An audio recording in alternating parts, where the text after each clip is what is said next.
My brother returned after going missing for 4 years. If he really came back, I'm in huge danger. Part 1. 4 years ago, my brother went missing. There was no sign, no warning, and then he was gone. At 24, my brother was a good guy. Top marks in school and uni, stayed clean, well built, and he only had one girlfriend, whom he'd been dating up until he went missing. The thing is, before my brother went missing, he seemed like the perfect guy to anyone who knew him. But to me, he was horrible. Maybe even cruel. This might seem like those bedtime horror stories you read about, but what I experienced was anything but. He was 10 years older than me and stronger. In the past, I had told people I thought I could trust about his actions toward me, but no one seemed to believe me. Now, 4 years after he'd disappeared and I thought I had gotten my freedom, he was back. And I've never been more scared in my life. His car had been parked in the driveway, his wallet and phone were on his desk, and his keys were in the bowl by the entrance. The police had very little to go off of.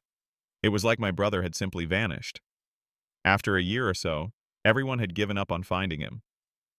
The police left his file open but did very little to find him, as their resources were understandably thin.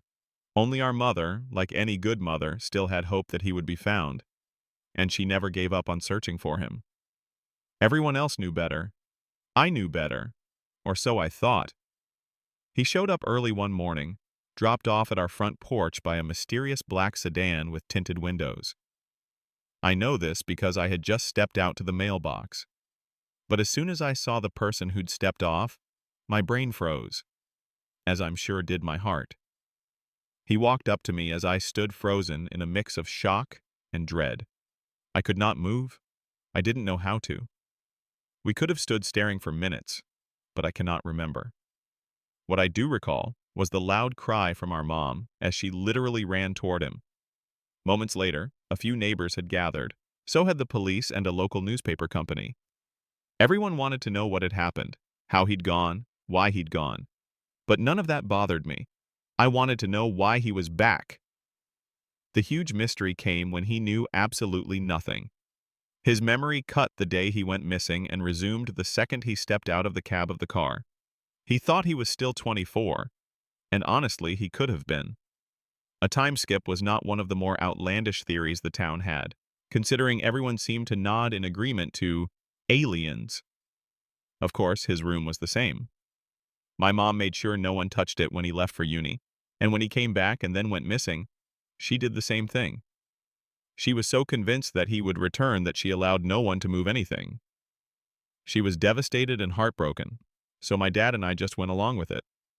The first night he came back, he spent it in the house.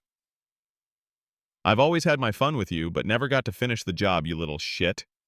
I woke up suddenly in the middle of the night to him standing at the foot of my bed. He was looking down at me with a huge grin on his face. Literally. It was a huge grin, curling way too unnaturally and twice as large as a normal mouth, as if the corners were cut open with a razor. My lamp was knocked over by my door and was under him, leaving a light shining up toward him, creating shadows going upward on his face, leaving black areas between his eyebrows and cheekbones for both eyes.